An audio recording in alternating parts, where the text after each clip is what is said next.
আমার হাতের shirt tart ছিঁড়ে বিভিন্ন ভাবে করছে। তার সঙ্গে কথা বলতে গেলে একটু ধস্তাধস্তি হয়। ভাঙতি নাই, ভাঙতি দিতে বলছে, এই না কথা কাটাকাটি, এই না তর্ক বিতর্ক, এই না কথা কাটাকাটি।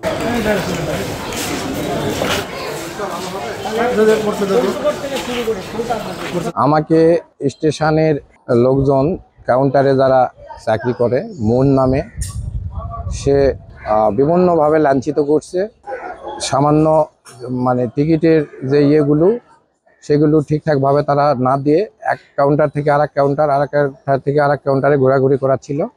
এই কথা বলায় সে কাউন্টারের ভিতর থেকে এসে আমাকে জোর করে ভিতরে নিয়ে যায়, বিভিন্নভাবে মারধর লাঞ্ছিত করছে। এই যে আমার হাতের শার্ট টার্ট ছিঁড়ে বিভিন্নভাবে করছে।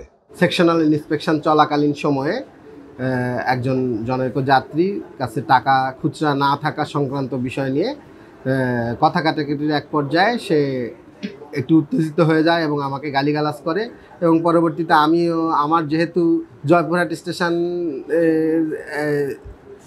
কোচিং আর্নিংয়ের দায়িত্বে, যে সামগ্রিক কার্যক্রম বজায় রাখার স্বার্থে তার সঙ্গে কথা বলতে গেলে একটু ধস্তাধস্তি হয়। এক পর্যায়ে পরবর্তীতে এটা সবাই উপস্থিতিতে বিষয়টা মিউচুয়াল হয়ে যায়। এক্সট্রিম মশার কয়েল প্ল্যান্ট ফাইবার দিয়ে তৈরি, তাই সহজে ভাঙে না, সুগন্ধিযুক্ত ও নিরবিচ্ছিন্নভাবে জ্বলে। ডেঙ্গু, চিকুনগুনিয়া বাহি সহ যে কোনো মশার বিরুদ্ধে দেয় এক্সট্রিম সুরক্ষা। ভাঙতি নাই, ভাঙতি দিতে বলছে, এই না কথা কাটাকাটি, এই না তর্ক বিতর্ক, এই না কথা কাটাকাটি। আদার্স কিছু তো আমি দেখি না। তারপর ছাড়া ঠেলে যে ধাক্কা থেকে করে থাকে, মারামারি করে থাকে, সরকারি বিধি অনুযায়ী সে ভুল করছে, তার এটা অপরাধ। একজন যাত্রীকে ধাক্কা দিয়ে মারামারি করা এটা অপরাধ, কিন্তু আমার কাছে মনে হয় এটা গঠিত অপরাধ।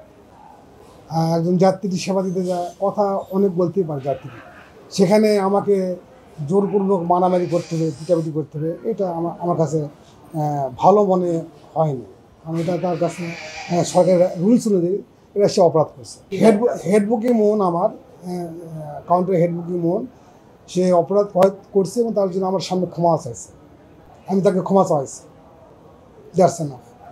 আর বাকিটা আমারও দেখার বিষয় আছে। উচ্চ পর্যায়ে বলবো যে স্যার এই ঘটনা ঘটছে, আমি স্যারের নলেজে দেবো, স্যার এখন বিষয়টা দেখবে। এই আমার তো ক্ষমতা হতো না, আমার যতটুকু আমি জানি ততটুকু আপনাদেরকে বললাম।